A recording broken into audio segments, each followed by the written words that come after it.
Silvio Berlusconi je star 77 let in ni samo politik, ampak tudi izjemno bogat podjetnik. Na računu ima na milijone evrov.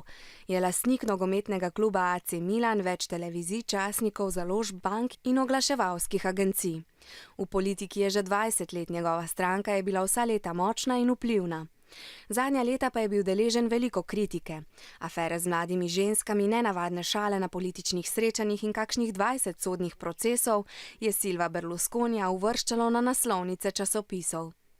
To poletje so ga po več letih izmikanja in prirejanja zakonov prvič pravnomočno obsodili na 4-letno zaporno kazen zaradi neplačevanja davkov. To bi lahko pomenilo, da bi ga izključili iz parlamenta, saj zakon pravi, da obsojeni na več kot 2 leti zapora ne smejo biti poslanci ali senatorji.